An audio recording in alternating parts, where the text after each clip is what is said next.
যখন বলেছেন তাকে চিন্তা করতে হবে, তার কাছে নজর মানতে হবে, তার কাছে মানুষ মানতে হবে, তাকে ফাঁসি দিতে হবে। না কোথায় পেয়েছেন আপনি? মৃত্যু ব্যক্তিকে এগুলো দিবেন না তার জন্য দোয়া করবেন? আপনার পিতা মাতা মারা গেছে, আপনার আত্মীয় স্বজন মারা গেছে, আপনার মা মারা গেছে, আপনার দাদা যারা মারা গেছে এদের জন্য আপনি দোয়া করবেন আর তাদের কাছে চাইবেন কিছু? মৃত্যুর কাছে চাওয়া যায়? এই যে আপনি যদি কোন মৃত্যু ব্যক্তির কাছে চান, সে কি এক কাজ করেন, তাহলে আল্লাহ তাআলার ভাষায় তিনি যে বলছেন যারা ঈমান এনেছে, ঈমান তার মানে ঈমান আনার পরেও তিনি মুশরিক, উনি আল্লাহর ভালোবাসা পাবেন না। তাই আপনার ঈমান যে হবে স্বচ্ছ ঈমান, আপনার ঈমানের সাথে কোনো শিরকিয়াত আমল থাকবে না, ঈমানের সাথে কোনো বেদাত আমল থাকবে না। তাই স্বচ্ছ ঈমানদার যারা, তাদেরকে আল্লাহ তাআলা বলছেন নিশ্চয় যারা ঈমান এনেছে, যার পিওর ঈমান রয়েছে, এই পিওর ঈমানওয়ালা ব্যক্তি যে ঈমান এনেছে এবং আমালে সালিহা করেছে, এই ব্যক্তিকে আল্লাহ তাআলা ভালোবাসবেন। তাহলে আমরা পেয়েছি তো নাকি? তার ঈমানের সাথে কি করতে হবে? আমালে সালিহা। আমালে সালিহা আমরা জানি আমাদের সমাজে অনেক মানুষ আছে, তারা যদি আপনি বলেন ভাই মসজিদে চলো, তিনি বলেন যে অমুক মসজিদে যদিও যাই তারপরও তার থেকে আমার ঈমান বেশি জোড়া। আছে না? সমাজে আছে মানুষ। আপনি মসজিদে যান, আপনি হজ করেন, আপনি যাকাত দেন, আপনি সিয়াম আদায় করেন, এই যে ভালো কাজ করেন, তারপরেও আপনার সাথে যে পাল্লা নেই, ও হজ করলো কি হবে, সালাত করলো কি হবে, যাকাত দিল কি হবে, দান করলো কি হবে, প্রত্যেক আমার ঈমান জোড়া। এই যে সমাজে একটু মানুষ আছে, এরা মূলত নিজেই ক্ষতি করছে। এরা আল্লাহর কোনো সময় ভালো বাসা পাবে না, কারণ আল্লাহ তাআলা বলে দিয়েছেন ঈমানের সাথে আমালে সালিহা করতে হবে। আপনার সময় যে আপনার সময় হয়েছে, আপনার উপর সালাত ফরজ হয়েছে, মা বোন যারা আছেন সবাই মিলে আপনার উপর সালাত ফরজ হয়েছে, আমালে সালিহা ফরজ হয়েছে, আপনাকে আমালে সালিহা করতে হবে। এই জন্য আমর বিন শুআইব তিনি বলছেন, রাসূলুল্লাহ সাল্লাল্লাহু আলাইহি সাল্লাম বলেন, মুরু আওলাদাকুম বিসসালাত ওয়া হুম আবনা সাবআ সিনিন। তোমার সন্তানদের যখন বয়স হয় 7 বছর বয়স, তোমার সন্তানদেরকে সালাতের জন্য আদেশ করো। ওয়াদরিবুহুম আলাইহা ওয়া হুম আবনা 10 সিনিন। যখন তাদের বয়স হয় 10 বছর, তখন তোমার বাড়িতে থাকা উচিত আদবের লাঠি, যে আদবের লাঠি দ্বারা তাদের প্রহার করবে। দেখা যায় আমাদের সমাজে কারো একজন বা দুইজন সন্তান, এই সন্তানের কারণে আমরা তাদেরকে মারতে পারি না, প্রহার করতে পারি না, কারণ আপনার আদরের সন্তান আপনি মারতে পারেন না। কিন্তু আসলে এটা আদৌ আমাদের ঠিক না। আল্লাহ রাসূল সাল্লাল্লাহু আলাইহি ওয়াসাল্লাম বললেন, তোমার সন্তান যখন 7 বছর বয়স হবে, তোমার সন্তানকে সালাতের জন্য বলো। মা বোন যারা আছেন, আপনার মেয়ে সন্তান 7 বছর বয়স হয়েছে, আপনার মেয়েকে নিয়ে বাড়িতে আপনার 7 বছর বয়স হলে সালাতের প্র্যাকটিস আপনি করুন। আপনার ছেলে 7 বছর বয়স, আপনি মসজিদে, ছেলে মানুষ মসজিদে আপনি নিয়ে যাবেন। 10 বছর বয়স হলে সালাত আদায় না করলে তাকে আল্লাহ রাসূল সাল্লাল্লাহু আলাইহি ওয়াসাল্লামের ভাষায় লাঠি দিয়ে, আদবের লাঠি থাকা লাগবে। আপনার আদবের লাঠি দ্বারা আপনার সন্তানকে মায়ের দেন, দেখবেন যে আপনি যে সালাত আদর্শবান সন্তান হবে, এই সন্তান আপনার সালাত করবে, আপনার জন্য কল্যাণ নিয়ে আসবে। এই আয়াতে তাই বলছে যে আপনি স্বচ্ছ ঈমান যখন আসবেন, এর সাথে আমালে সালিহা করবেন, তখন আল্লাহ তাআলা আপনাকে ভালোবাসবেন, আপনাকে মহব্বত করবেন, আপনাকে স্নেহ করবেন। 2 নাম্বার বাক্য, আল্লাহর ভালোবাসা পাওয়ার মাধ্যম। আল্লাহর ভালোবাসা পেতে হলে রাসূল সাল্লাল্লাহু আলাইহি ওয়াসাল্লামকে ভালোবাসতে হবে, রাসূল সাল্লাল্লাহু আলাইহি ওয়াসাল্লামের অনুসরণ করতে হবে। এইজন্য আল্লাহ বলছেন, কুল ইন কুনতুম তুহিব্বুনাল্লাহ ফাত্তাবিউনি ইউহিব্বুকুমুল্লাহ ওয়া ইয়াগফির লাকুম যুনুবাকুম ওয়াল্লাহু গফুরুর রহিম। হে নবী, তুমি বলে দাও, তোমরা যারা আল্লাহর ভালোবাসা পেতে চাও, তোমরা আমার অনুসরণ করো। ফাত্তাবিউনি, আল্লাহ রাসূল সাল্লাল্লাহু আলাইহি ওয়াসাল্লাম বলছেন, আমার অনুসরণ করো, তাহলে ইউহিব্বুকুমুল্লাহ, আল্লাহ তোমাদের ভালোবাসবেন। ওয়া ইয়াগফির লাকুম যুনুবাকুম, তিনি তোমাদের পাপগুলো ক্ষমা করে দিবেন, তিনি ক্ষমাশীল ও দয়ালু। এই আয়াত থেকে স্পষ্ট হয়, যারা আল্লাহর ভালোবাসা পেতে চান, রাসূল সাল্লাল্লাহু আলাইহি ওয়াসাল্লামের অনুসরণ আপনাকে করতে হবে। তাই ইবাদতের কবুলের 2টি শর্ত আছে। একটা হলো আল্লাহর জন্য আপনি সালাত করেন, আপনি যাকাত দেন, আপনি সিয়াম করেন, আপনি হজ করেন, আপনার জীবনের যত প্রকার আমল রয়েছে সব আমলগুলো আল্লাহর জন্য যখন হবে, সাথে সাথে রাসূল সাল্লাল্লাহু আলাইহি ওয়াসাল্লামের অনুসরণের মাধ্যমে হবে, তখন আপনার কিন্তু আমলগুলো কবুল হবে। এই জন্য আল্লাহ রাসূল সাল্লাল্লাহু আলাইহি ওয়াসাল্লাম সম্পর্কে আল্লাহ তাআলা বললেন, হে নবী, তুমি বলে দাও যে তোমরা যারা আল্লাহর ভালোবাসা পেতে চাও, তোমরা আল্লাহর ভালোবাসা পেতে চাইলে তোমরা ফাত্তাবিউনি, তোমরা আমার অনুসরণ করো। অনুসরণ কেমন করে? আল্লাহ রাসূল সাল্লাল্লাহু আলাইহি ওয়াসাল্লামকে যদি আপনি মহব্বত করেন, রাসূল সাল্লাল্লাহু আলাইহি ওয়াসাল্লামের অনুসরণ করেন, তাহলে আল্লাহ তাআলার ভালোবাসা আপনি পাবেন। সমাজে যেমন অনুসরণ বলতে আমরা বুঝি সালাত আপনি করুন, হজ করুন, যাকাত দিন, সিয়াম করুন। রাসূল সাল্লাল্লাহু আলাইহি ওয়াসাল্লাম যে পদ্ধতি আপনাকে বলেছেন, আমাদের সমাজে দেখা যায় আমরা মুসলমান দাবিদার, অথচ আমাদের মুখে দাড়ি নেই। এটি কি পাঁচ সুন্নাত? এটি যদি আমরা বলি সুন্নাত, তারপর ওলামাগণ বলছেন দাড়ি রাখাটা ওয়াজিব। যদি কেউ দাড়ি না রাখে, সুন্নাতুল মুরসালিন, নবী রাসূলদের এটি সুন্নাত। সাথে সাথে ওলামাগণ বলছেন যে হাদিস বা কোরআনে যদি বলা হয়, যে আদেশসূচক বাক্য বলা হয়, তাহলে সেটিকে পালন করা ওয়াজিব হয়ে যায়। রাসূল সাল্লাল্লাহু আলাইহি ওয়াসাল্লাম আপনার আমাকে বলেছেন ওয়াকুলিহা, তোমার দাড়ি ছেড়ে দাও। রাসূল সাল্লাল্লাহু আলাইহি ওয়াসাল্লামের ভালোবাসা যদি আপনি পেতে চান, না আল্লাহর ভালোবাসা পেতে চান, তাহলে রাসূল সাল্লাল্লাহু আলাইহি ওয়াসাল্লামের সুন্নাতের অনুসরণ আপনাকে আমার করতে হবে। তাহলে আমরা যে আমলগুলো করি, সকল আমল, সব আমলই রাসূল সাল্লাল্লাহু আলাইহি ওয়াসাল্লামের অনুসরণের মাধ্যমে করতে হবে। আমরা সমাজে অনেক সময় শুনি এটা বিদআত, এটা হলো শিরক। এই বিদআত শিরকি কাজগুলো আপনি ত্যাগ করবেন। যদি আপনি ত্যাগ করতে পারেন, তাহলে কিয়ামতের দিন আল্লাহ তাআলার ভালোবাসা পাবেন, সাথে সাথে রাসূল সাল্লাল্লাহু আলাইহি ওয়াসাল্লামের রহমত পাবেন, এবং আপনি শিরক মিশ্রিত আমল করলে আপনার পরকাল হারিয়ে যাবে। এজন্য আপনার আমার উচিত রাসূল সাল্লাল্লাহু আলাইহি ওয়াসাল্লামের অনুসরণ করা। তিন নাম্বার পয়েন্টে, সর্বাবস্থায় আপনি জিকির আজকার করার চেষ্টা করবেন। রাস্তায় চলছেন, হাটে ঘাটে বাজারে যে স্থানে আছেন, আপনি আল্লাহকে স্মরণ করবেন।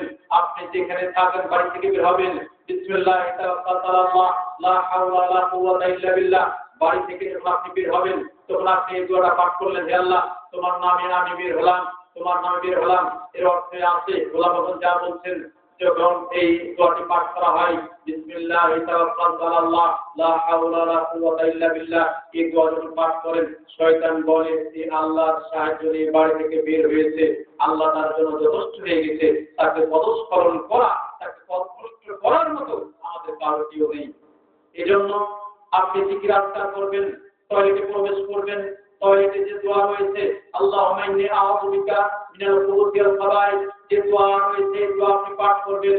টয়লেট থেকে বের হবেন, এই দোয়া রয়েছে, আপনি দোয়া পাঠ করবেন। ওফরানাক, আপনি মসজিদে যাবেন, মসজিদে প্রবেশ করার যে দোয়া সেটা পাঠ করবেন। মসজিদ থেকে বের হবেন, মসজিদের থেকে বের করার যেগুলো বের হওয়ার দোয়া আপনি বের হবেন, আল্লাহুম্মা ইন্নী আসআলুকা মিন ফাদলিক। তাই আপনি সর্বাবস্থায় যেটা আপনি জিকির আজকার করছেন, টয়লেটে প্রবেশ করে দোয়া করলেন, যতক্ষণ আপনি থাকবেন আপনি জিকির আজকারের মাধ্যমে আপনি থাকছেন। এই জন্য সর্বাবস্থায় জিকির আজকারের মাধ্যমে আপনি কাটাবেন। ঘুমাতে যাবেন, ঘুমানোর সময় দোয়া পাঠ করবেন, আল্লাহ বিসমিকা আমুতু ওয়া আহইয়া, আল্লাহকে বলছেন, হে আল্লাহ, তোমার নামে শুরু করলাম, তোমার নামেই মৃত্যুবরণ করলাম। অনেক ভায়াতে হঠাৎ করে শুয়ে গেছেন, আর উঠতে পারেননি, তিনি দুনিয়া ছেড়ে চলে গেছেন। কেমনটা হতে পারে নাকি? এমনটা হতে পারে না? সৌদি আরবে আমাদের ইউনিভার্সিটিতে বই না লাগতো, এক ভাইকে এক বছর দেখলাম খুব সুন্দর চেহারা নিয়েছেন, এক বছর পরে দেখলাম যে অসুস্থ হয়ে আছে। আমি বললাম, ভাই আপনার এই অবস্থা কেমন? তিনি বললেন, ভাইজান, আমার ছোট ভাইটা ছিল, তিনিও সৌদি আরবে থাকতেন, বাড়িতে আসবে এই জন্য ছুটি নিয়েছে, তার পরিবারের জন্য হাট বাজার যা সবগুলা করেছে, করার পরে ইশার সালাত আদায় করেছে, আদায় করার পর সকালে তার কিন্তু প্লেন আসছেন, সকালে বের হবেন, তিনি প্লেনে উঠবেন। এই যে তিনি শুলেন, ঘুমালেন, ঘুমার পরে বলছেন, ভাই আমার ভাই সব কিছু ওকে হয়ে আপনার দেশে আসবে, ঘুমালেন, আমার ভাই আর উঠে নেই। সত্য ঘটনা আপনাকে বলছি যে এই কথা তিনি বললেন, সৌদি আরবে শুনে আসলেন এই কথা, ভাই বললেন, তাকে আমি তো হতে পারি। এই জন্য ঘুমানোর সময় যে জিকির আজকার আছে, আপনি যে জিকির আজকার গুলা পরে ঘুমাবেন। আপনি আয়াতুল কুরসি যা আছে, আয়াতুল কুরসি পরে ঘুমাবেন।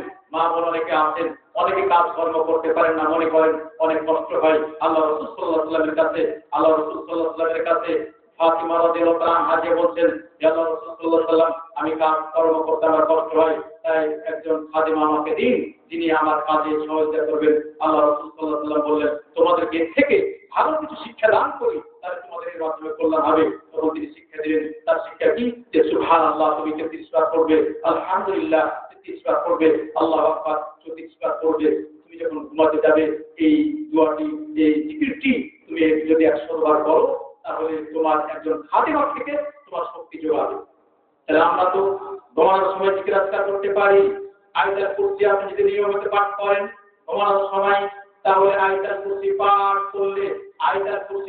করলে আল্লাহ তাআলা আপনাকে পরিপূর্ণ রাত আপনাকে হেফাজত করবেন। তাই পরিপূর্ণ রাত আপনাকে হেফাজত করবে। সাথে সাথে সূরা বাকারা শেষ আয়াত আমরা জানি, যে ব্যক্তি আল্লাহ রাসূল সাল্লাল্লাহু আলাইহি ওয়াসাল্লাম বলছেন, যে ব্যক্তি সূরা বাকারা আমানা রাসূলু বিমা উনজিলা ইলাইহি মির রাব্বিহি ওয়াল মুমিনুন কুল্লুন আমানা বিল্লাহ, যে আয়াতটা আপনারা জানেন সূরা বাকারার এই আয়াতটা, দুইটি আয়াত যদি আপনি পড়েন তাহলে এই রাতে আপনার জন্য আল্লাহ তাআলা যথেষ্ট হয়ে যাবেন। এজন্য ঘুমানোর সময় আমরা জিকির আজকার করে আমরা ঘুমানোর চেষ্টা করব। তাহলে দেখবেন আপনার এর সাথে ঘুম যখন ভেঙে যাবে, আপনি জিকির আজকার করে ঘুম আপনার যাতে আলহামদুলিল্লাহিল্লাযী আহিয়ানা বা'দা মা আমাতানা ওয়া ইলাইহি নুশুর। আল্লাহ আপনি বলছেন আলহামদুলিল্লাহিল্লাযী আহিয়ানা, তোমারই প্রশংসা, তোমার জন্য আমি জীবিত ছিলাম, আবার মৃত্যুর পরে জীবিত হয়েছি, তোমার কাছে আবার ফিরে যেতে হবে। এই যে জিকির আজকার আছে, এই জিকির আজকারগুলো আমরা করার চেষ্টা করব। সাথে সাথে আরো যেগুলো আমল আছে, আল্লাহর ভালোবাসা পাওয়ার অনেক আমল আছে। আপনি আরেকটি আমল আমি বলে শেষ করে দিব, সেটা হলো যে আল্লাহর সালাম, হযরত সালাম, মা বোন যারা আছেন হযরত সালাম জামাতে পড়বেন। মা বোন যারা আছেন তারা তো বাড়িতে ঠিক সময় আদায় করবেন সালাম। সাথে সাথে মুসলিম ব্যক্তি যারা ছেলে মানুষ আছেন, ছেলে মানুষ ইচ্ছা করে বাড়িতে কেউ যদি সালাত আদায় করেন, ওযু ছাড়া কেউ যদি বাড়িতে সালাত আদায় করেন, তাহলে আপনার এই সালাত হবে না। ইবনে আব্বাস বলছেন, রাসূলুল্লাহ সাল্লাল্লাহু আলাইহি ওয়াসাল্লাম বলেন, মান সামিআ নিদা ফালাম ইউজিবহু ফালা সালাতা লাহু ইল্লা মিন উযরিন, যে ব্যক্তি মুয়াজ্জিনের আযান শুনলো, মুয়াজ্জিনের ডাক শুনলো, তারপর মসজিদে গেল না, এই ব্যক্তির কোনো সালাত নেই। পুরুষ মানুষ যখন আযান শুনেছে মসজিদে, তারপর মসজিদে যদি না যায় তাহলে তার সালাত হবে না। যে আপনি যদি অসুস্থ থাকেন, কোনো সমস্যা, শারীরিক সমস্যা থাকে, তাহলে ভিন্ন কথা। ইচ্ছা করে যদি সে বাড়িতে সালাত করেন, এই সালাত হবে না। তাই আপনি মসজিদে গিয়ে জামাতে সালাত করবেন। ফজরের সালাত জামাতে পড়লেন, মা বোন ঠিক সময় তার মেয়েদেরকে নিয়ে সালাত আদায় করবেন। তারপরে বাড়িতে একটা অংশ রাখবেন, কোরআন তেলাওয়াত করবেন। বাড়িতে যদি আপনি কোরআন তেলাওয়াত করেন তাহলে দেখবেন আপনার এই বাড়িতে বরকত নাযিল হবে, আল্লাহর পক্ষ থেকে বরকত নাযিল হবে, বাড়িতে কল্যাণ বয়ে আসবে, আপনার কল্যাণ হবে। তাই আপনি যে সকালে আপনি সালাত করার পরে, কোরআন তেলাওয়াত করার পরে আপনার যে কাজ কর্ম রয়েছে এই কাজ কর্মগুলো করবেন, দেখবেন আপনার জন্য কল্যাণ হবে। আল্লাহর কাছে দোয়া করি, আল্লাহ যেন আমাদেরকে পরকাল কল্যাণ দান করে। যে কথাগুলো বললাম সেগুলো যেন আমরা আমল করার চেষ্টা করি। আল্লাহ যেন আমাদের সবাই কল্যাণ দান করে। সাথে সাথে এই মজলিস যারা সহযোগিতা করেছেন, যারা করছেন, আল্লাহ যেন সবার কল্যাণ দান করেন। যে যে উদ্দেশ্যে দান করেছেন সবাইকে আল্লাহ যেন এই দানের মাধ্যমে, দানের ওসিলায় পরকালে কিয়ামতের দিন জান্নাতুল ফেরদাউসে একত্রিত করেন। মা বোন যারা আছেন আপনার পর্দা মসজিদের সহিত চলার চেষ্টা করবেন। সাথে সাথে আপনার স্বামীর খেদমত করার চেষ্টা করবেন। যারা যুবক ভাই যারা আছো তারা পিতা মাতার কথা অনুযায়ী, যুবক যুবতী পিতা মাতা যেভাবে তোমাদের চলতে বলে সেভাবে তোমরা চলার চেষ্টা করবে।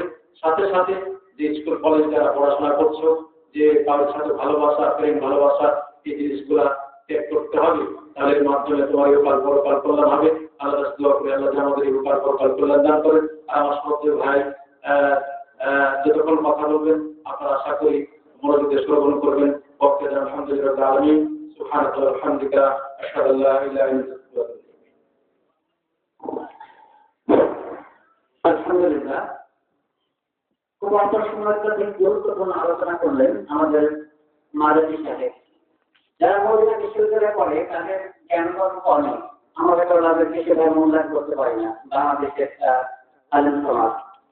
সম্মানিত উপস্থিতি, বিশেষ করে তিনি একটা বিষয়ে খুব গুরুত্ব দিয়েছেন, সেটা হলো আল্লাহর ভালোবাসা আপনি কিভাবে পাবেন।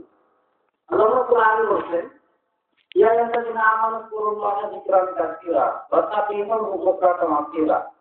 হে ইমানদারগণ, তোমরা আল্লাহ রাব্বুল আলামিনকে বেশি বেশি স্মরণ করো, অর্থাৎ বেশি বেশি জিকির করো। অন্য কোনো ইবাদতের ক্ষেত্রে বেশি করার কথা বলা হয়নি। আপনি হজ করবেন বেশি, এটা বলা হয়নি। আপনি সালাত আদায় করবেন বেশি, এটা বলা হয়নি। প্রত্যেকটা ইবাদতের সঙ্গে আপনি সালাত শেষ করছেন, তারপরে জিকির, আপনি হজ করছেন, তারপরে জিকির। আল্লাহ সব জায়গাতে বলছেন তোমরা বেশি বেশি জিকির করো। তো আমরা এই জিকির করতে পারেন না, এর জন্য সবচেয়ে বড় কাজ হলো শয়তান। আল্লাহ বলছেন যে শয়তান বাধা ইয়াসুলতান জিকির সালাত ওয়াহুল আনতুম মুনতাহুন। সূরা মারিয়ামের ইমাম রাসূল বলছেন যে শয়তানকে মানুষকে জিকির করতে দেয় না। ইয়াসুলতান জিকিরুল্লাহ, শয়তান বাধা দেয় মানুষ যাতে আল্লাহ রাব্বুল আলামিনের জিকির করতে না পারে, ওয়ানিস সালাত আর নামাজ পড়তে দিবে না। এই দুইটা কাজ শয়তানের টার্গেট। কোন দুইটা কাজ? একটা হলো আপনি আল্লাহকে জিকির করবেন, এটা করতে দিবে না, সে বাধা দিবে। আর দুই নম্বর আপনি সালাত আদায় করবেন, এটা সে করতে দিবে না। সবচেয়ে বড় বাধা দুইটা। আল্লাহ বলছেন তাহলে আনতুম মুনতাহুন, এই মানুষসমূহ তোমরা কি শয়তানের কথায় মানুষ তোমরা আল্লাহকে বলে যাবে আর সালাত ছেড়ে দিবে? তাহলে আনতুম মুনতাহুন। যাও, আমি আলোচনা বিস্তারিত করবো না। আজকের প্রধান বক্তা, প্রধান আলোচক, আপনারা আলোচনা করার জন্য যে প্রশ্ন করছেন শেখ মোহাম্মদ আসাদুদ্দিন বিন ইসা, মুহাদ্দিস আল-মারুফি নওয়াজ থেকে তিনি গুরুত্বপূর্ণ আলোচনা করবেন। আশা করি তার বক্তব্য শেষ হওয়া না পর্যন্ত আমরা কেউ মানুষ মুক্তি করছো না। সাহিত্যে তার আলোচনা করার জন্য অনুরোধ করছি। আসসালামু আলাইকুম। আসসালামু আলাইকুম ওয়া রাহমাতুল্লাহ। আলহামদুলিল্লাহ ওয়া সলাতু ওয়া সালামু আলা রাসূলিল্লাহ ওয়া আলা আলিহি ওয়া আসহাবিহি আজমাইন।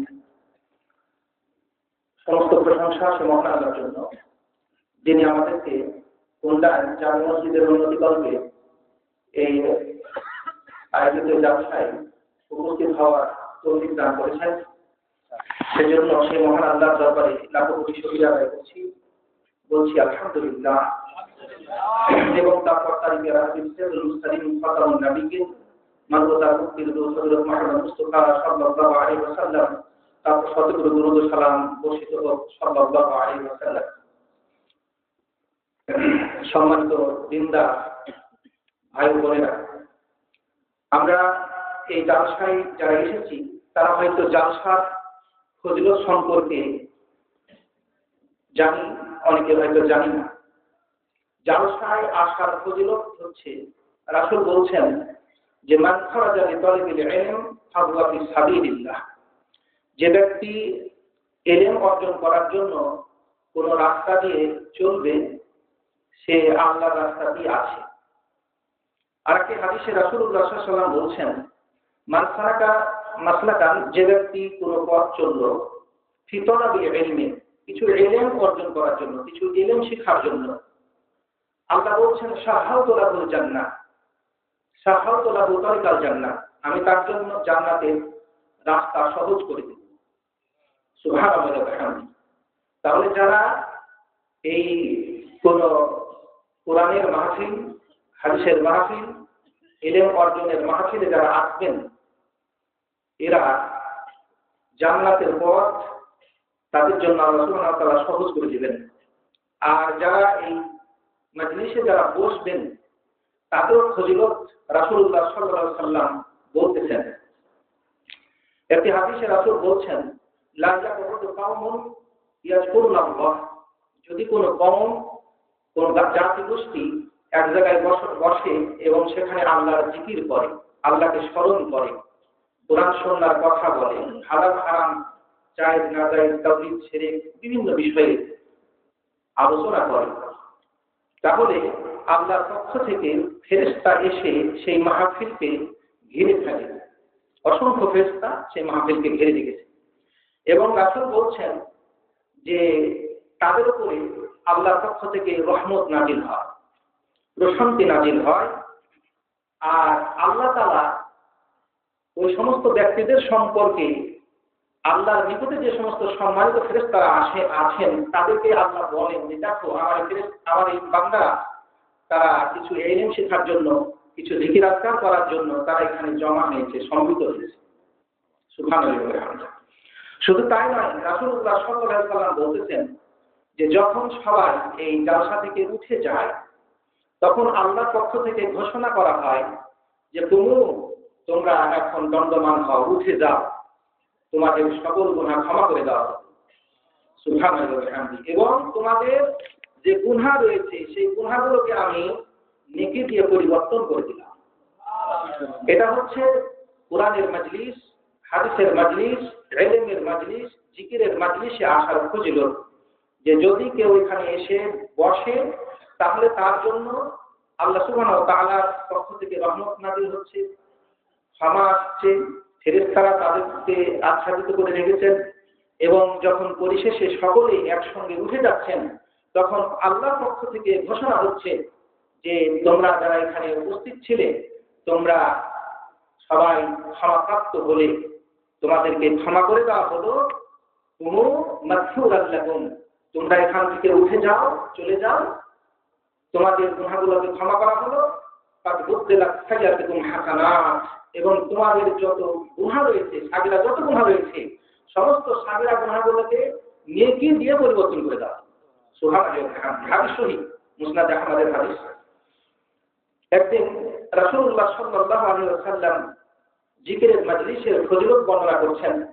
তো হযরত আব্দুল্লাহ ইবনে উমর রাদিয়াল্লাহু আনহু তিনি জিজ্ঞেস করলেন যে হে আল্লাহর রাসূল, জিকিরের মজলিসের ফজিলত কি রয়েছে? তো রাসূল বললেন যে জিকিরের মজলিসের ফজিলত হলো আল জান্নাত, আল জান্নাত। মজলিসের ফজিলত হচ্ছে জান্নাত। এজন্য যারা বাড়ি থেকে আলোচনা শুনছেন তারা দুটি ফজিলত থেকে বঞ্চিত হয়েছে। একটি হচ্ছে মজলিসে আসার যে একটা ফজিলত আছে, সেই ফজিলত থেকে তারা বঞ্চিত হচ্ছেন। আর এক জায়গায় বসার পরে সেখান থেকে উঠে গেলে পরে আল্লাহ তাকে ক্ষমা করে দিবেন, তার সমস্ত সাগিরা গুনাহ নেকি দিয়ে পরিবর্তন করে দিবেন, এই সওয়াব থেকে তারা বঞ্চিত হচ্ছেন। এই জন্য আমরা বলবো যে যারা বাড়িতে বসে থেকে শুনছেন তারা বাড়িতে বসে থেকে না শুনে আসুন। এটা হচ্ছে রিয়াজুল জান্নাত, জান্নাতের বাগিচা। এটা হচ্ছে মাজালিসুল জিকির, জিকিরের মাজলিস, কোরআনের মাজলিস। কোরআনকে কিন্তু জিকির বলা হয়, পবিত্র কোরআনুল কারীমকে অসংখ্য জায়গায় জিকির বলা হয়েছে। তো এই জিকির হচ্ছে কোরআন, এটা হলো আল্লাহর স্মরণ, আল্লাহর বিধান। এই বিধানের মাধ্যমে আমরা আল্লাহকে জানতে পারি, আল্লাহকে চিনতে পারি। এজন্য যারা বাড়ি থেকে এই আলোচনা শুনছেন তাদের প্রতি অনুরোধ হচ্ছে যে আপনারা আসুন, এই মাজলিসে আসুন, জান্নাতের বাগিচায় আসুন, জান্নাতের মাজলিসে আসুন এবং আল্লাহর পক্ষ থেকে যে ওয়াদা, ঘোষিত ওয়াদা, সেটা অর্জন করুন। তিনটি ওয়াদা এখানে আল্লাহ রাসূল দিচ্ছেন। একটি হচ্ছে তাদেরকে ক্ষমা করে দেওয়া হবে, তাদেরকে জান্নাত দেওয়া হবে এবং তাদেরকে আল্লাহর পক্ষ থেকে তাদের উপরে শান্তি, রহমত, সাকিনা, প্রশান্তি এগুলো নাযিল হবে।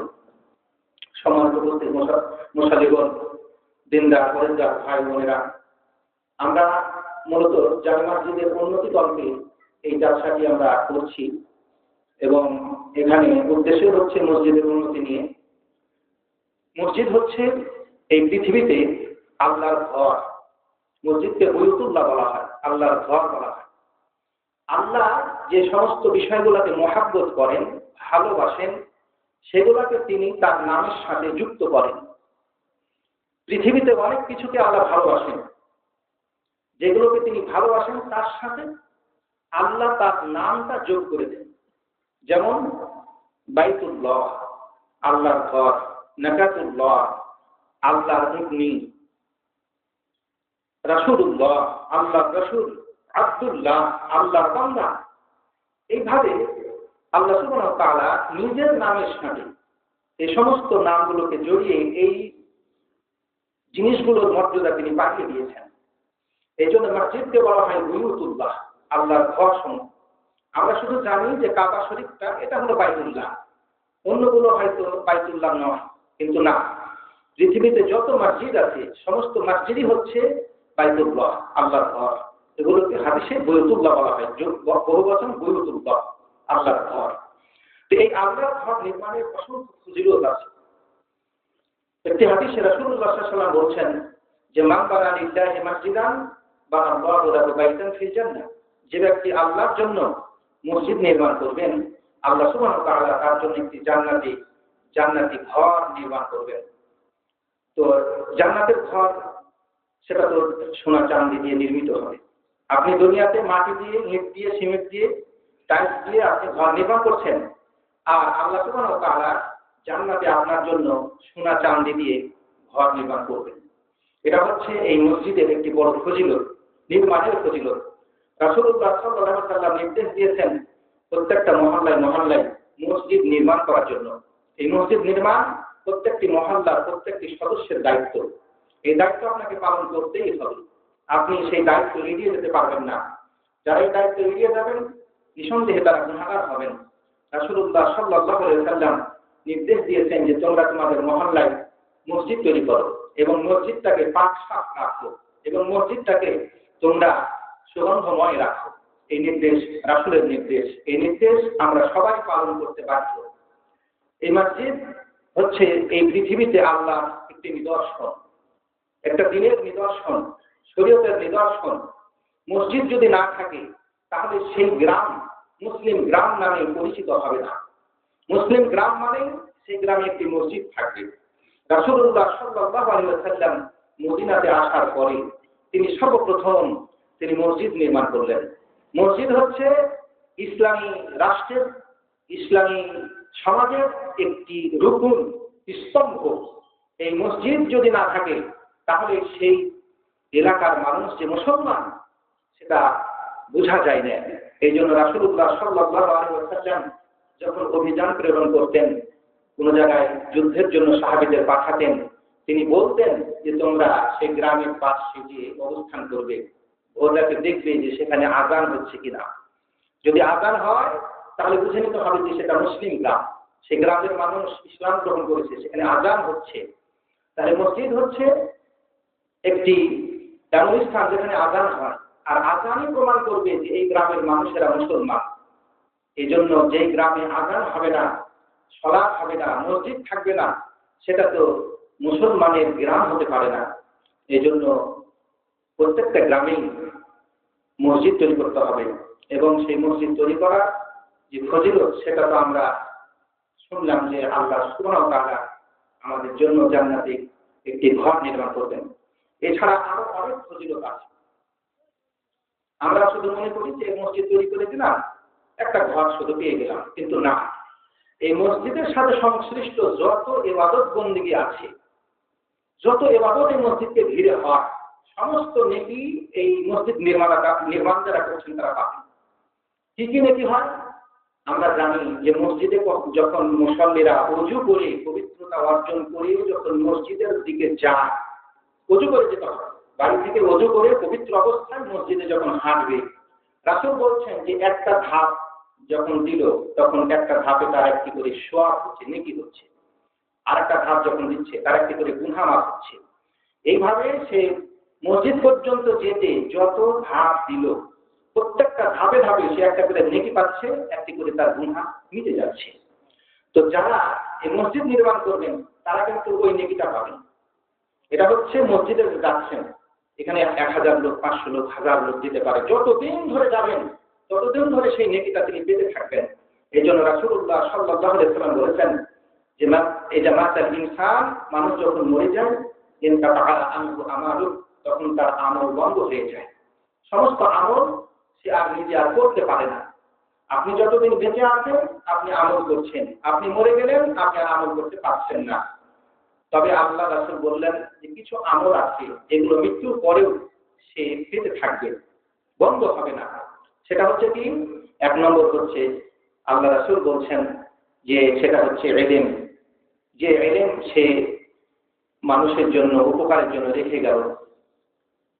একটা হচ্ছে সাদকাতুন জারিয়া, প্রবাহমান সাদকা, মরে যাওয়ার পরেও যে সাদকার প্রভাব, যে সাদকার মানে উপকারিতা মানুষ লাভ করছে, এই ধরনের সাদকা। আর ওলাদ, সন্তান, যে সন্তান তার জন্য দোয়া করতেছেন, তার জন্য দান খায়রাত করতেছেন, তার জন্য ইস্তেগফার করতেছেন, সেই কবরে সেই দোয়া, সেই দান, সেগুলা নাকি সে পাচ্ছে। এই জন্য রাসূলুল্লাহ সাল্লাল্লাহু আলাইহি ওয়াসাল্লাম বলেছেন যে সাবরুন ইয়াজরি লিল আবদি বা'দা আল মাউত ওয়া হুয়া ফি কবরি। 7টি এমন কিছু আমল আছে, এই হাদিসে 7টি বলা হচ্ছে, আর হাদিসে আর 7টি বলা হয়েছে। 7টি এমন ইবাদত আছে, এমন কিছু নেকি আছে যে নেকিটা সে মরে গেলেও সে কিন্তু পাচ্ছে। তো রাসূল বললেন সেটা হলো কি? মান আল্লামা ইলমা, 1 নম্বরে যে ইলম মানুষকে শিক্ষা দিল, ইলমি খিদমত, সেটা সে কিয়ামত পর্যন্ত সে পেতে থাকবে। তার সেই প্রতিদান, তার নেকি যতদিন ধরে মানুষ আমল করতে থাকবে, শিক্ষা করতে থাকবে, শিক্ষা দিতে থাকবে, ততদিন পর্যন্ত তার নেকি হতে থাকবে। এই জন্য অন্য হাদিসে এসেছে যে ব্যক্তি এলেম শিখলো তারপরে অন্যকে এলেম শিক্ষা দিল বা নাসারা, এবং এলেমকে মানুষের মাঝে ছড়িয়ে দিল। তো আপনারা জানেন যে এলেম ছড়ানোর এখন অসংখ্য পদ্ধতি আছে, যেমন খুতবার মাধ্যমে, আলোচনার মাধ্যমে, বই লেখার মাধ্যমে বিভিন্নভাবে এই শিক্ষাকে ছড়িয়ে দেওয়া যায়। 2 নম্বর হচ্ছে যে ব্যক্তি কার নাহরা, যে ব্যক্তি কোনো নহর, কোনো নদী খনন করলো, প্রবাহ করলো, খুঁড়লো, যতদিন ধরে মানুষ সেই নহর থেকে, সেই ঝর্ণা থেকে পানি খেতে থাকবে, উপকার লাভ করতে থাকবে, ততদিন তার নেকি হতে থাকবে। তারপরে রাসূল বললেন অথবা একটা কূপ খনন করে দিল, পানির ব্যবস্থা করে দিল, মসজিদে একটা টিউবওয়েল বসিয়ে দিল, যতদিন ধরে সেই পানি মানুষ খেতে থাকবে, ব্যবহার করতে থাকবে, উপকার লাভ করতে থাকবে, ততদিন ধরে তার নেকি হতে থাকবে। তারপরে রাসূল সাল্লাল্লাহু আলাইহি ওয়াসাল্লাম বললেন আওকারা সানাখলা, অথবা একটা খেজুর গাছ লাগিয়ে দিল। তো সেই মক্কা, সেখানে খেজুর গাছ হতো, মদিনা সেখানে খেজুর গাছ হতো, মরুভূমির দেশ, খেজুর গাছ হতো, খেজুর গাছ বলা হয়েছে। আপনি এখন বাংলাদেশে খেজুর গাছ না লাগিয়ে যদি আম গাছ লাগান, জাম গাছ লাগান, কাঁঠাল লাগান, বিভিন্ন গাছ লাগান, সেটা ফলমূলের গাছ হোক বা বিভিন্ন ফলমূল না হোক, তারপরেও কিন্তু সেটাতেও কিন্তু নেকি হবে। তারপরে রাসূল বললেন যে বানা মসজিদ বানিয়ে গেল। তাহলে মসজিদ বানালেও যতদিন ধরে সেই মসজিদে ইবাদত বন্দেগী হবে, সালাত হবে, জিকির আজকার হবে, ততদিন পর্যন্ত সে কিন্তু নেকি পেতে থাকবে। এইভাবে অসংখ্য সাদকায়ে জারিয়া আছে। যেমন আরেকটি হাদিসে রাসূলুল্লাহ সাল্লাল্লাহু আলাইহি ওয়াসাল্লাম বলেছেন যে বাইতান লিবনি সাবিলে বানাবো, অথবা মুসাফির খানা বানালো, ইয়াতিম খানা বানালো, এইভাবে মানুষের রাস্তাঘাট বানালো। এগুলো সবই হচ্ছে যার সাদকায়ে জারিয়া, যেগুলো নেকি আপনি আপনার মৃত্যুর পরেও আপনি কবর থেকেও পেতে থাকবেন। এই জন্য মসজিদ হচ্ছে এমন একটি স্থান, যেই স্থানে যতদিন আপনার নেকি হচ্ছে ততদিন আপনি তার সওয়াব পাচ্ছেন। এই মসজিদকে ঘিরে আর অসংখ্য ইবাদত বন্দেগী হয়ে থাকে, যেমন ইতিকাফ হয়ে থাকে, খুতবা হয়ে থাকে, জামাত হয়ে থাকে। আমরা জানি যে একাকী সালাত করলে যে সওয়াব হয়, জামাতে করলে 27 গুণ বেশি সওয়াব হয়। যেমনটা শুনলেন যে একজন ব্যক্তি জামাতে তাকে সালাত করতেই হবে যদি সে আযান শুনতে পায় এবং সে যদি অসুস্থ না থাকে, তাহলে মসজিদে সে জামাত করতে হবে। জামাতে সালাত করলে 27 গুণ নেকি বেশি পাওয়া যাবে। তাহলে আপনি যদি বাড়িতে সালাত না করে মসজিদে সালাত করেন, এই যে 27 গুণ যে নেকিটা আপনি পেলেন, যারা এই মসজিদ নির্মাণ করবেন বা এই কাজে সহযোগিতা করবেন, তারা কিন্তু ওই 27 গুণ নেকিটা তারাও পাবেন, যেহেতু তার মাধ্যমেই এই মানুষেরা এই নেকি অর্জনের এই সুযোগ পেল।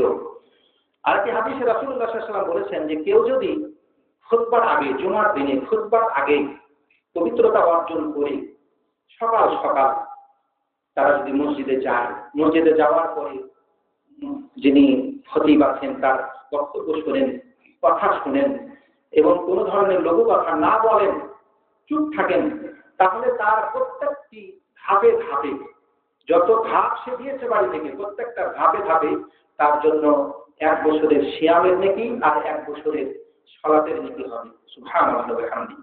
1 বছর সিয়াম রাখলে যে নেকি হয়, 1 বছর সালাত করলে যে সওয়াব হয়, তাহাজ্জুদ করলে যে সওয়াব হয়, সেটা প্রত্যেকটা ধাপে ধাপে হবে।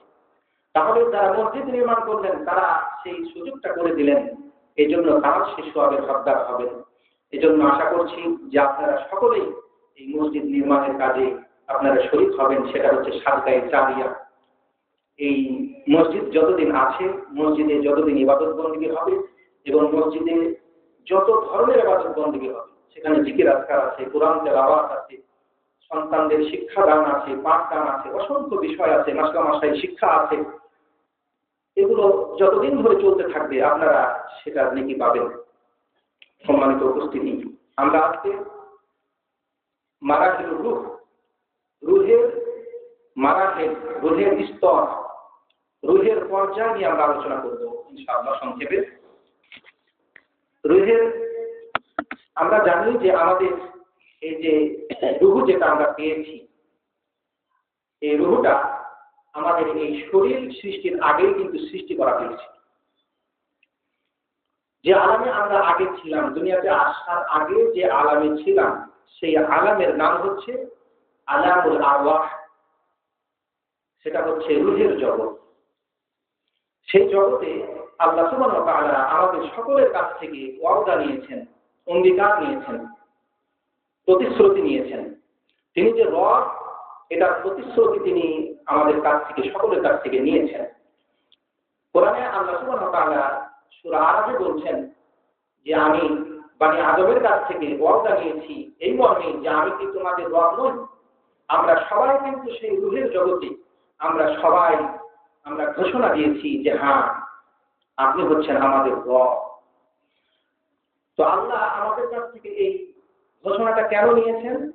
আল্লাহ সেখানে বলেছেন যাতে করে কেউ পরবর্তীতে বলতে না পারে যে তুমি যে আমার রব সেটা আমরা জানতাম না, আমার বাপ মারা শিরক করেছে, আমরা তার অনুসরণ করে শিরক করেছি, আমাদের অপরাধ কি আছে? তুমি যে আমাদের রব সেটা তো আমার জানা ছিল না। আমরা আমাদের বাপ দাদার অনুসরণ করেছি, তারা শিরক করেছে, আমরা তাদের দেখা দেখি শিরক করেছি। তুমি যে আমাদের রব সেটা তো আমার জানা নাই, সেটা যাতে করে তোমরা বলতে না পারো। এজন্য আমরা আলামে আরওয়াহে, রূহের জগতে আমরা আল্লাহর কাছে যে ওয়াদা করেছি, আমরা যে ঘোষণা দিয়েছি আল্লাহকে রব মেনে নেওয়ার জন্য, সেটা আল্লাহ সুবহানাহু ওয়া তাআলা যুগে যুগে নবী রাসূলদের মাধ্যমে আমাদেরকে অবহিত করেছেন। সর্বশেষ এই কোরআনের মাধ্যমে সূরা আরাফের মধ্যে আল্লাহ সুবহানাহু ওয়া তাআলা এটা আমাদেরকে জানিয়েছেন যে আমরা মানব জাতি আলামে আরওয়াহতে, রূহের জগতে আমরা সবাই স্বীকার করেছি আল্লাহকে রব হিসাবে। আল্লাহকে আমরা রব হিসাবে মেনে নিয়েছি। তিনি আমাদের রব, তিনি আমাদের ইলাহ, তিনি আমাদের মাহবুব, তিনি আমাদের শাসনকর্তা, তিনি আমাদের রিজিকদাতা ইত্যাদি এই সমস্ত বিষয়গুলো আমরা মেনে নিয়েছি। এরপরে আমরা দুনিয়াতে এসেছি। তো সেই জগতে আল্লাহ সুবহানাহু ওয়া তাআলা এই আদমের পৃষ্ঠদেশ থেকে এই আমাদেরকে আল্লাহ বের করেছেন। হাদিসে আছে, আব্দুল্লাহ ইবনে আব্বাস বলতেছেন যে রাসূলুল্লাহ সাল্লাল্লাহু আলাইহি ওয়াসাল্লাম বলেছেন যে আল্লাহ সুবহানাহু ওয়া তাআলা আদমকে সৃষ্টি করার পরে আদমের পৃষ্ঠদেশের উপরে তিনি হাত স্পর্শ করলেন। হাত স্পর্শ করাতে কিয়ামত পর্যন্ত যত বনি আদমের সন্তানের পৃথিবীতে আসবে তাদেরকে তিনি আদমের সামনে উপস্থিত করলেন, দিয়ে তাদের কাছ থেকে অঙ্গীকার নিলেন আল্লাহ যে আমাদের রব, সে রুবুবিয়াতের উলুহিয়াতের তিনি প্রতিশ্রুতি আমাদের কাছ থেকে নিয়েছেন। আমরা আজকে দুনিয়াতে সেই প্রতিশ্রুতি ভুলে গিয়েছি। আল্লাহকে আমরা রব না মেনে আমরা আজকে মানুষকে আমরা রব মানা শুরু করেছি। আল্লাহকে ইলাহ না মেনে আমরা গায়রুল্লাহকে ইলাহ মানা শুরু করেছি। অথচ আল্লাহর কাছে আমরা ওয়াদাবদ্ধ হয়েছি আলামে আরওয়াহে, রূহের জগতে যে তুমি আমার রব, একমাত্র তোমারই আমরা ইবাদত করব, তুমি ছাড়া অন্য কাউকে আমরা রব হিসাবে মানব না।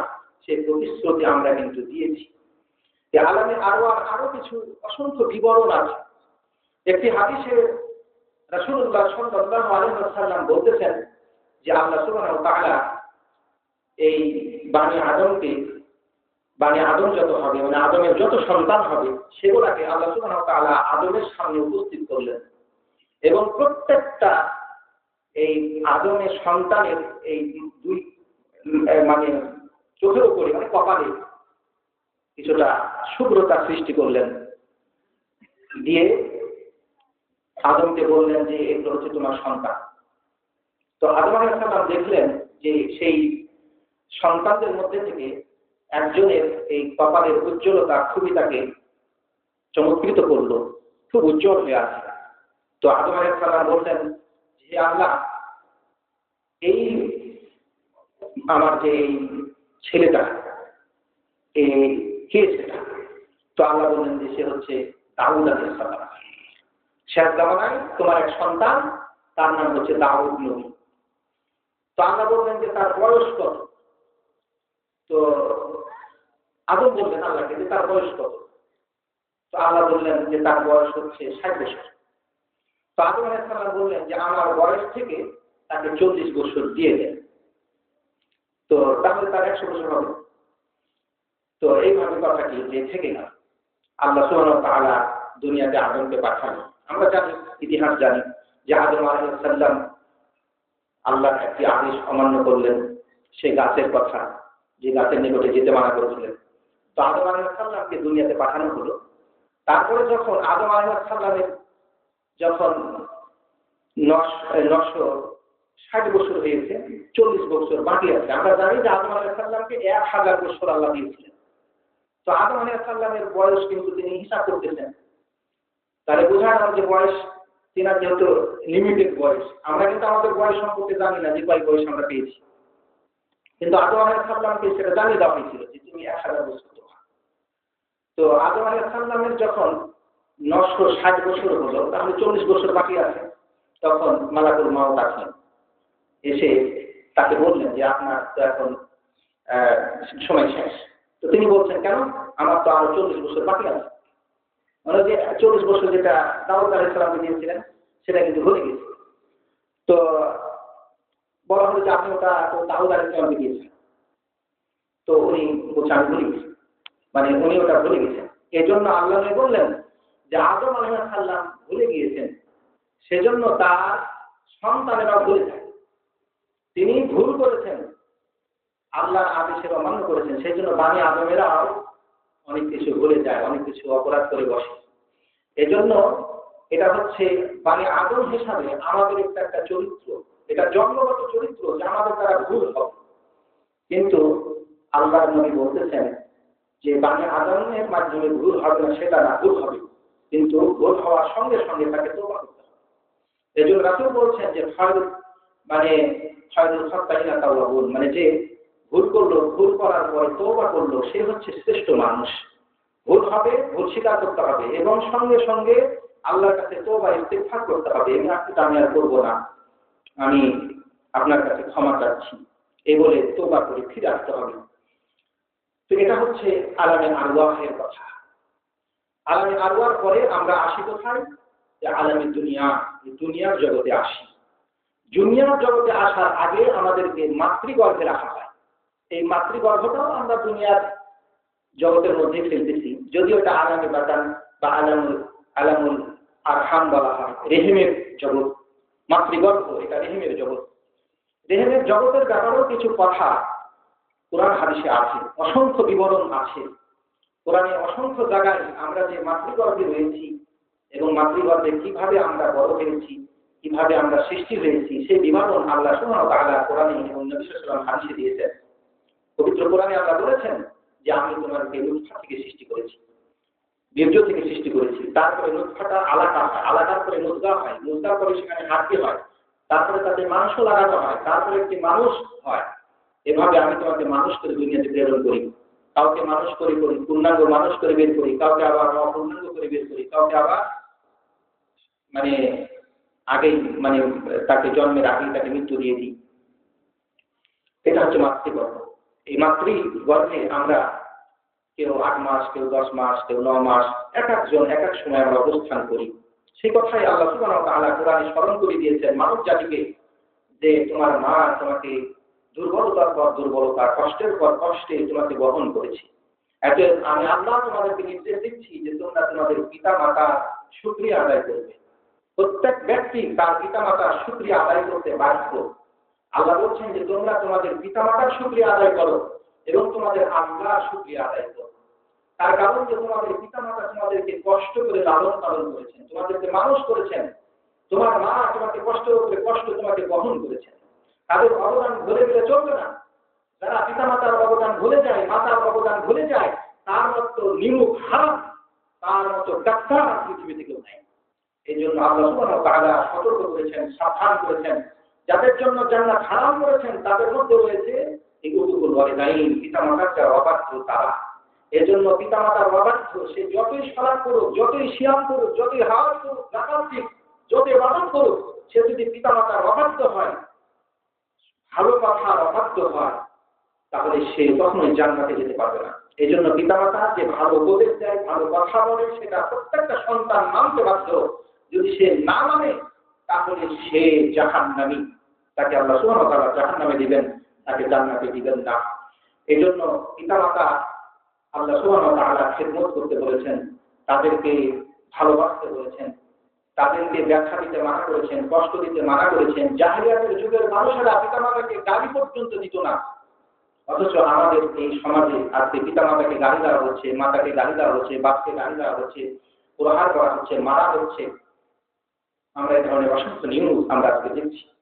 যারা এই সমস্ত কাজ করে তারা গাদ্দার, তারা আল্লাহর শুকরিয়া আদায় করে না, তাদের পিতামাতার শুকরিয়া আদায় করে না। এরা হচ্ছে জাহান্নামী।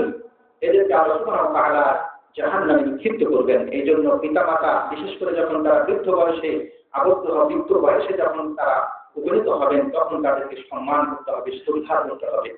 তার কারণ রাসূলুল্লাহ সাল্লাল্লাহু আলাইহি ওয়াসাল্লাম বলেছেন যে 3 শ্রেণীর মানুষকে সম্মান করা হচ্ছে স্বয়ং আমাকে সম্মান করা। 3 শ্রেণীর মধ্যে এক শ্রেণীর হচ্ছে যে যারা বয়স্ক হয়ে গিয়েছে, বৃদ্ধ হয়ে গিয়েছে, যাদের চুল পেকে গিয়েছে, দাড়ি পেকে গিয়েছে, এই ধরনের বৃদ্ধ মানুষকে যারা সম্মান করবে, আল্লাহ বলছেন সে আমাকে সম্মান করবে। সুবহানাল্লাহ। কিন্তু আমরা যত অসম্মান শত বৃদ্ধ মানুষকে করি, এটা আল্লাহকে অসম্মান করার শামিল। আল্লাহ রাসূল বলছেন যে স্বয়ং আল্লাহ বলতেছেন যে যারা মুসলিম কোন বৃদ্ধ মানুষকে সম্মান করলো সে আমাকে সম্মান করলো। আমাকে সম্মান করার অন্তর্ভুক্ত হচ্ছে বৃদ্ধ মানুষকে সম্মান করা। তারপরে রাসূল সাল্লাল্লাহু আলাইহি ওয়াসাল্লাম বলছেন যে যারা ন্যায় শাসককে যারা সম্মান করলো তারা আমাকে সম্মান করলো।